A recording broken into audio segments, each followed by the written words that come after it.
Hello everyone, आप सभी का स्वागत है इस स्पेशल सेशन में जहां हम 2023 एचटेट एग्जाम के सीडीपी सेक्शन के सभी क्वेश्चन को डिस्कस करेंगे।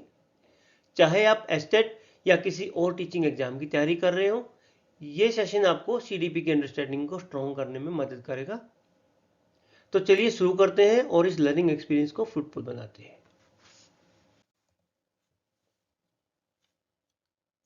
Question number 1, which training is not necessary for teaching learning of hearing impaired students. श्रवण बाधित विद्यार्थियों को शिक्षण अधिगम हेतु कौन सा प्रशिक्षण आवश्यक नहीं है। ये क्वेश्चन हियरिंग इंपेयर्ड स्टूडेंट्स की ट्रेनिंग के बारे में है। अब हर ऑप्शन को समझते हैं। लिप रीडिंग, ये ट्रेनिंग हियरिंग इंपेयर्ड स्टूडेंट्स के लिए जरूरी होती है। इसमें वो स्पीकर के लिप्स के मूवमेंट्स को देखकर उनकी बातें समझ सकते हैं। साइन लैंग्वेज, ये भी एक हियरिंग इंपेयर्ड स्टूडेंट्स के लिए इंपॉर्टेंट ट्रेनिंग होती है क्योंकि इसके जरिए वो उनके थॉट्स और फीलिंग एक्सप्रेस कर सकते हैं। ब्रेल स्क्रिप्ट, ये ट्रेनिंग विजुअली इंपेयर्ड स्टूडेंट्स के लिए होती है, ना कि हियरिंग इंपेयर्ड स्टूडेंट्स के लिए। मोटर ट्रेनिंग, ये ट्रेनिंग उन स्टूडेंट्स के लिए होती है जो फिजिकली डिसेबल्ड है, और लेकिन ये हियरिंग इंपेयर्ड स्टूडेंट्स के लिए डायरेक्टली जरूरी नहीं होती।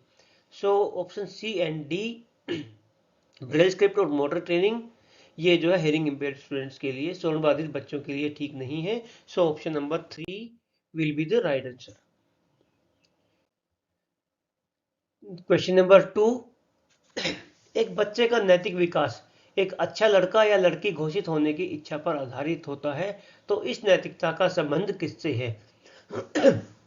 When the moral development of a child is based on the desire to be declared a good boy or a good girl, then what is this morality related with? जैसा कि आप जानते हैं, कोलबर्ग ने जो मोरल डेवलपमेंट की theory दी थी, जिसमें 3 लेवल है with 2 stages in each. Level 2 जो कन्वेंशनल मोरालिटी के अंडर स्टेज 3 आती है, वो बात करती है about developing good interpersonal relationship, और इसके हिसाब से option number 4 will be the right answer. Question number 3, which of the following statement does not correctly explain the acquired motives। निम्नलिखित में से कौन सा कथन अर्जित प्रेरकों के की सही व्याख्या नहीं करता। जैसे कि आप जानते हैं, 2 टाइप के मोटिव्स होते हैं, एक्वायर्ड जो हम एनवायरमेंट से अर्जित करते हैं, एंड इनेट जो जन्मजात होते हैं, या फिर कह सकते हैं जो हेरिडिटी से मिलते हैं। दे आर यूनिवर्सल, नहीं, ऐसा जरूरी नहीं है कि हर बच्चा एक जैसा हो, इसलिए option number 2 will be the right answer. चलते हैं क्वेश्चन नंबर 4 पे। Who coined the term mental as, मानसिक आयु का प्रत्यय किसने दिया था। मेंटल एज, ये टर्म हम जानते हैं दी थी अल्फ्रेड बिने ने, जो कि एक फ्रेंच साइकोलॉजिस्ट थे। टर्म ने सजेस्ट किया था change in the formula for intelligence, जो पहले कैलकुलेट किया जाता था by the difference between mental as and chronological age.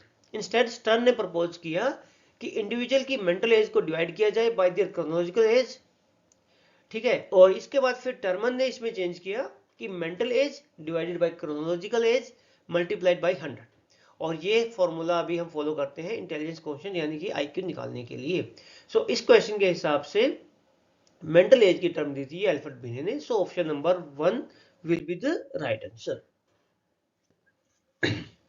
बढ़ते हैं क्वेश्चन नंबर 5 की तरफ। शिक्षक का निम्नलिखित में से कौन सा कार्य सृजनशील बच्चे की क्षमता को अवरुद्ध करता है।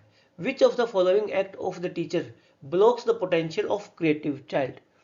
अपसारी चिंतन, divergent thinking, creative thoughts process as a teacher, उसको हम इंकरेज करते हैं, बच्चों को इंकरेज करते हैं हम अपसारी चिंतन के लिए, डाइवर्जेंट थिंकिंग के लिए। दूसरों के विचारों को फॉलो करने पर जोर देना, यानी कि insistence on conformity to ideas of others, ये एक नेगेटिव पार्ट है टीचिंग का। फ्रीडम ऑफ एक्सप्रेशन, ये अच्छी बात है। और मोटिवेशन फॉर इनोवेशन, नव परिवर्तन के लिए प्रेरणा, ये बिल्कुल सही है। देखा जाए तो दूसरों के विचारों को फॉलो करना, insistence on conformity to the ideas of others, ये टीचिंग के लिए अच्छा नहीं है। ये अगर कोई टीचर ऐसा कर रहा है तो सृजनशील बच्चे की क्षमता का अवरुद्ध कर रहा है। So option number 2 will be the right answer. अब चलते हैं क्वेश्चन नंबर 6 पे। Which of the following intelligence test is non verbal intelligence test? निम्नलिखित में से कौन सा बुद्धि परीक्षण एक अशाब्दिक बुद्धि परीक्षण है? आर्मी अल्फा टेस्ट एक रिटन इंटेलिजेंस टेस्ट है जो बेसिकली यूज किया गया था वर्ल्ड वॉर वन में। अमेरिकन सोल्जर्स को इसमें वर्ल्ड वॉर वन के लिए जब भर्ती कर रहे थे तो उस टाइम पे किया गया था। और Raven's progressive matrices RPM test ये एक नॉन वर्बल इंटेलिजेंस टेस्ट है जो मेजर करता है abstract reasoning and general cognitive ability. Binet Simon scale जो था ये असेस करता है एक person cognitive abilities and mental capacity. Jalota general mental ability test intelligence को मेजर करता है by using tables and graphs. So इसमें से जो रेवेंस प्रोग्रेसिव मैट्रिक्स टेस्ट है ये एक नॉन वर्बल इंटेलिजेंस टेस्ट है। So option number 2 will be the right answer. Question number 7, अनुदेशनात्मक कार्यक्रम के दौरान प्रतिपुष्टि द्वारा सुधार के उद्देश्य से किया गया मूल्यांकन कहलाता है? The evaluation done for the purpose of improvement through feedback during the instructional programme is called as. Summative assessment ये की जाती है at the end of the course, ठीक है। डायग्नोस्टिक असेसमेंट ये यूज की जाती है स्टूडेंट्स की स्ट्रेंथ्स, वीकनेसेस और प्रायर नॉलेज एंड स्किल्स को जानने के लिए, ठीक है। नेक्स्ट सिस्टमेटिक असेसमेंट, व्यवस्थात्मक असेसमेंट एक स्ट्रक्चर प्रोसेस है which uses clear criteria, tools and methodologies to evaluate and measure skills और परफॉर्मेंस, ठीक है। एंड फॉर्मेटिव असेसमेंट ये फोकस करती है स्टूडेंट की ऑनगोइंग असेसमेंट पे टीचिंग एंड लर्निंग को इंप्रूव करने के लिए। So option number 4 will be the right answer. चलते हैं क्वेश्चन नंबर 8 पे। What type of learning is the basis of Pavlov's learning theory? Pavlov के अधिगम सिद्धांत का आधार किस प्रकार का सीखना है? पावलो की जो क्लासिकल कंडीशनिंग की थ्योरी थी वो बताती है कि लर्निंग जो है वो एसोसिएशन के थ्रू होती है। इसमें एक न्यूट्रल स्टिमुलस को अनकंडीशन स्टिमुलस के साथ पेयर करके कंडीशन रिस्पॉन्स बनाया जाता है। जैसे पावलो के डॉग एक्सपेरिमेंट में बेल बजाने पर कुत्ते के मुंह में सलाइवा आना। सो option number 2 will be the right answer. अब चलते हैं क्वेश्चन नंबर 9 पे। समाजीकरण की प्रक्रिया में साथियों का प्रभाव उत्तर बाल्यावस्था के किस नाम को संदर्भित नहीं करता है? Which name of late childhood does not refer to the influence of peers in the process of socialization? So gang age of conformity and play age, ये सब लेट चाइल्डहुड यानी उत्तर बाल्यावस्था में आते हैं, जबकि ट्रांजिशनल एज इसका पार्ट नहीं है। So option number 4 will be the right answer. अब बढ़ते हैं क्वेश्चन नंबर 10 पे। Which of the following factors negatively affects learning? निम्नलिखित में से कौन सा कारक अधिगम को नकारात्मक रूप से प्रभावित करता है? प्रैक्टिस, प्रैक्टिस हम जानते हैं जितनी ज़्यादा की जाए लर्निंग और उतनी अच्छी होगी। विल पावर अगेन एक पॉजिटिव चीज़ है लर्निंग को एनहांस करने के लिए। मोटिवेशन, मोटिवेशन जितना ज़्यादा होगा लर्निंग और अच्छी होगी। सो फटीग यानी कि थकान आप जानते हैं नेगेटिव इफेक्ट डालेगा लर्निंग पे। So option number 4 will be the right answer. अब चलते हैं क्वेश्चन नंबर 11 पे। Which of the following factors is not included in the hereditary factors affecting individual differences? निम्नलिखित में से कौन सा कारक व्यक्तिगत भिन्नताओं को प्रभावित करने वाले वंशानुगत कारकों में सम्मिलित नहीं है? फिजिकल स्ट्रक्चर, शारीरिक संरचना बिल्कुल हेरिडिटी पे डिपेंड करता है। इंटेलिजेंस यानी कि बुद्धि बिल्कुल डिपेंड करती है हेरिडिटी पे। Aptitude again yes, genetics plays a large role in aptitude and talent. Attitude अभिवृत्ति ये ज्यादा डिपेंड करता है एनवायरमेंटल फैक्टर पे। So option number 4 will be the right answer.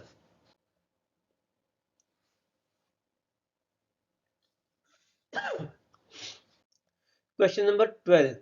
थोंडाइक के बिल्ली पर सीखने के प्रयोग में एक विशिष्ट व्यवहार सीखने के लिए किस प्रकार के अभिप्रेरक का प्रयोग किया गया था? What type of motive was used to learn a specific behavior in Thorndike's learning experiment on cat? So Thorndike के लर्निंग एक्सपेरिमेंट ऑन कैट इसमें यूज किया गया था biological motive. So option number 1 will be the right answer.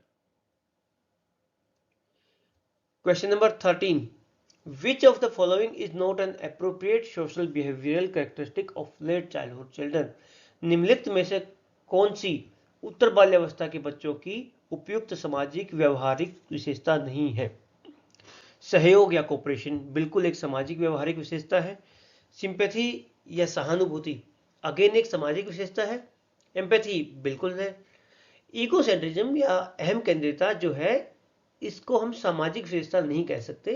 So option number 4 will be the right answer. चलते हैं question number 14 पे।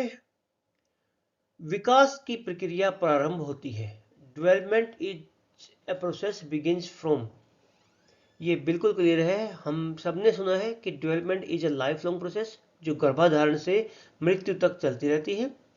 और कई बार वॉर्म टू टॉम भी ऑप्शन में आ जाता है, वो भी सेम ही चीज है। So option number 3 will be the right answer. बढ़ते हैं क्वेश्चन नंबर 15 की ओर। Which teaching learning method is not included in a child centred and progressive education. कौन सी शिक्षण अधिगम पद्धति बाल केंद्रित एवं प्रगतिशील शिक्षा में सम्मिलित नहीं है? प्रोजेक्ट्स बिल्कुल चाइल्ड सेंटर है, बच्चा काम करता है प्रोजेक्ट्स में। प्रॉब्लम सॉल्विंग बिल्कुल इसमें बच्चे का इन्वॉल्वमेंट खूब होता है। एक्सपेरिमेंट इसमें भी बच्चे का पूरा इन्वॉल्वमेंट होता है। लेक्चर जो है ये टीचर सेंटर मेथड है। So option number 3 will be the right answer. अब चलते हैं क्वेश्चन नंबर 16 पे। सेशन अच्छा लग रहा तो लाइक शेयर कर सकते हैं। और question number 16, which of the following is not N extrinsic motive. निम्नलिखित में से कौन सा बाह्य अभिप्रेरक नहीं है? अप्रूवल, पावर एंड अचीवमेंट, ये तीनों जो है ये एक्सट्रिंसिक मोटिव यानी बाह्य अभिप्रेरक है। और रेस्ट जो है वो एक्सट्रिंसिक मोटिव की कैटेगरी में नहीं आता है, ये इंटरनल मोटिव है।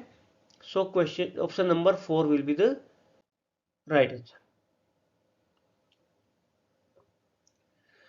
चलते हैं क्वेश्चन नंबर 17 की तरफ। Which teaching learning strategies will be important for an inclusive classroom of students with different needs? विभिन्न आवश्यकताओं वाले विद्यार्थियों की समावेशी कक्षा के लिए कौन सी शिक्षण अधिगम व्यूह रचनाएं महत्वपूर्ण होंगी? समावेशी कक्षा जहां पे बच्चे हैं विद डिफरेंट नीड्स, तो multi sensory teaching that uses more than one sense to teach students. ठीक है। कोऑपरेटिव लर्निंग, इसमें बच्चे स्मॉल ग्रुप्स बनाकर किसी गोल को अचीव करते हैं। पीयर ट्यूटरिंग, साथी शिक्षण एक टीचिंग स्ट्रेटजी है जहां बच्चे शैक्षणिक, व्यवहारिक या सामाजिक कौशल सीखने में एक दूसरे की मदद करने के लिए पेयर्स या स्मॉल ग्रुप्स के साथ काम करते हैं। एंड टीम टीचिंग, जिसको हम कोलैबोरेटिव टीचिंग भी कहते हैं।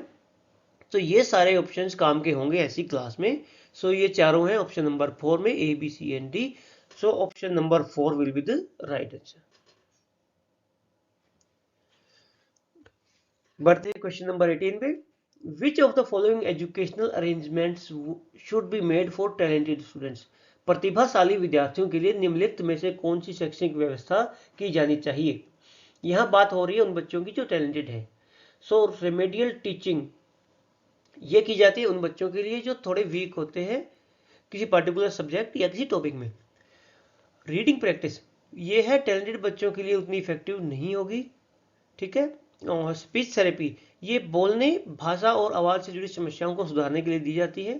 सो ये भी इसके लिए ठीक नहीं है। एक्सलेशन जो है इसका मतलब है छात्रों को उनके साथियों की तुलना में थोड़ा तेज गति से पाठ्यक्रम करवाना।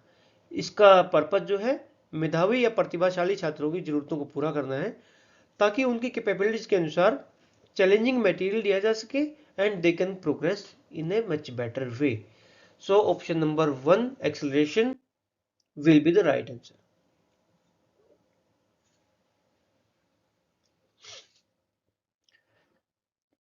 Question number 19. According to Vygotsky, the speech which is directed to self that is known as। Vygotsky के अनुसार वह भाषण जो स्वयं की ओर निर्देशित होता है कहलाता है सामाजिक भाषण, निजी भाषण, बाह्य भाषण, अंत्यक्रिया भाषण। Vygotsky के अनुसार जो स्पीच स्वयं की ओर डायरेक्टेड होती है उसे प्राइवेट स्पीच कहते हैं। यह बच्चों को अपनी थिंकिंग, प्लानिंग और एक्शंस को गाइड करने में मदद करता है। So option number 2 will be the right answer. Question number 20, which psychologist rendered the concept of object permanence in his cognitive development theory? किस मनोवैज्ञानिक ने अपने संज्ञानात्मक विकास सिद्धांत में वस्तु स्थायित्व का संप्रत्यय प्रस्तुत किया था? ऑब्जेक्ट परमानेंस हम सभी जानते हैं, ये बताया था जीन पियाजे ने, जो आती है सेंसरी मोटर स्टेज में और 0 से 2 साल की एज में। ठीक है, so option number 1 will be the right answer.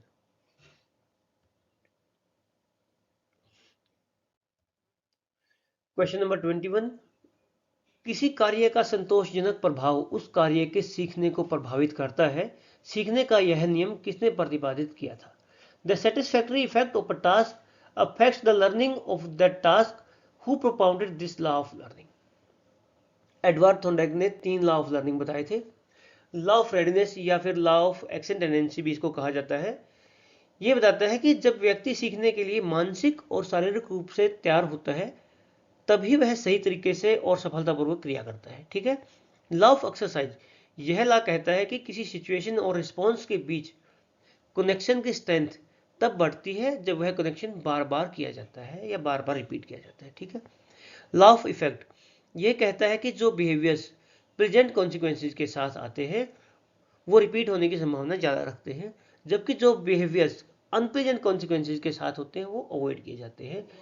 So Thorndike ने ये जो बताया था, सो option number 2 will be the right answer.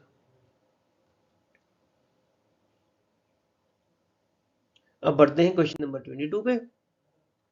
Which of the following statement is not correct in context of development? निम्नलिखित में से कौन सा कथन विकास के संदर्भ में सही नहीं है? डेवलपमेंट में फंक्शनल चेंज आते हैं, बिल्कुल सही है। डेवलपमेंट का पूर्वानुमान लगाया जा सकता है, ये भी सही है। All children develop the same, ये सही नहीं है, क्योंकि children have different strengths and vulnerabilities, such as कोई स्पोर्ट्स में अच्छा है, कोई म्यूजिक में और कोई एकेडमिक्स में। Development proceeds from general to specific. Yes, for example holding a toy, बच्चा किसी खिलौने को पकड़ता है तो आप देखेंगे 4 साल का बच्चा जो है दोनों हाथों से किसी खिलौने को पकड़ता है, बड़े खिलौने को, और उसके बाद 12 महीने का बच्चा छोटे छोटे खिलौने भी अपने अलग अलग हाथों में पकड़ सकता है, वो भी अच्छी ग्रिप के साथ। सो इस हिसाब से ऑप्शन नंबर 3 जो कहता है development all children develop the same, ये सही नहीं है। So option number 3 will be the right answer. Question number 23, which of the following statements does not indicate the importance of spaced method of learning? निम्नलिखित में से कौन सा कथन सीखने की विराम विधि के महत्व को इंगित नहीं करता है? सीखने में थकान नहीं होती, स्मृति चिन्ह समेकित नहीं होते, सीखने में अभिरुचि बनी रहती है, मानसिक उपता नहीं होती। स्पेस लर्निंग मेथड जो है breaking up learning into multiple sessions with breaks in between, मतलब ब्रेक्स देना लर्निंग के बीच में। ऑप्शन 1, 3 एंड 4 जो है ये इंडिकेट करते हैं इंपॉर्टेंस ऑफ टेकिंग ब्रेक्स, और जो इंडिकेट नहीं करता है वो है option number 2, memory traces not consolidate. So option number 2 will be the right answer. अब बढ़ते हैं क्वेश्चन नंबर 24 की तरफ। विच of the following is not a form of essay type question? निम्नलिखित में से कौन सा निबंधात्मक प्रकार के प्रश्नों का एक रूप नहीं है? देखो, डिस्क्रिप्टिव, एनालिटिकल और क्रिटिकल, ये सब ऐसे टाइप होते हैं जिसमें आप किसी टॉपिक को डिटेल में एक्सप्लेन करते हैं, एनालाइज करते हैं या फिर अपना ओपिनियन देते हैं। लेकिन रिकग्निशन में, जिसमें आपको किसी चीज़ को पहचानना होता है, रिकग्नाइज करते हैं आप, जैसे यूजुअली एमसीक्यूज में होता है, और इसमें ऐसे नहीं लिखा जाता है। सो इस हिसाब से option number 3 will be the right answer.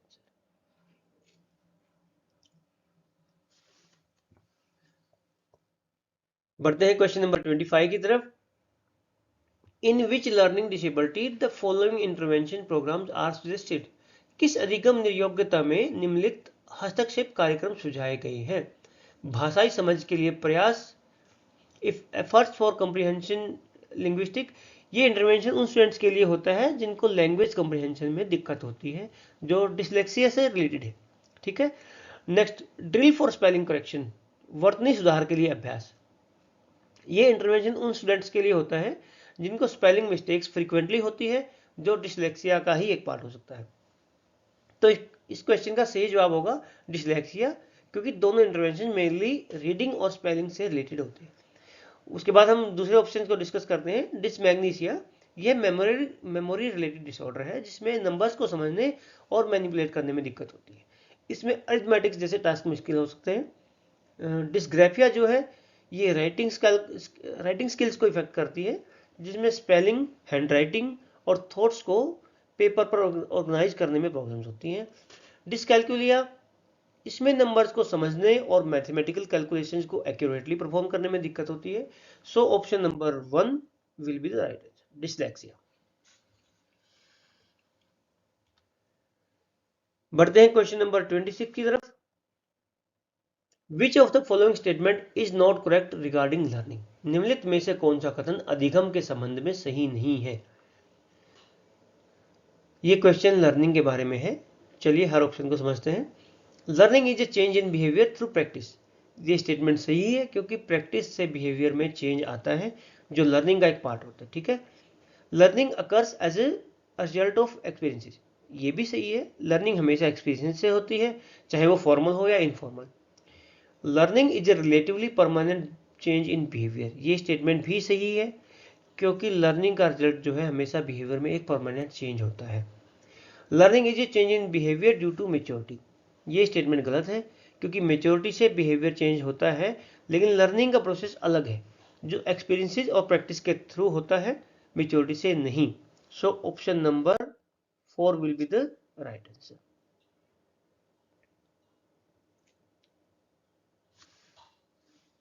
बढ़ते हैं क्वेश्चन नंबर 27 की तरफ। A child has to learn a lesson by dividing it in several sections as per his convenience.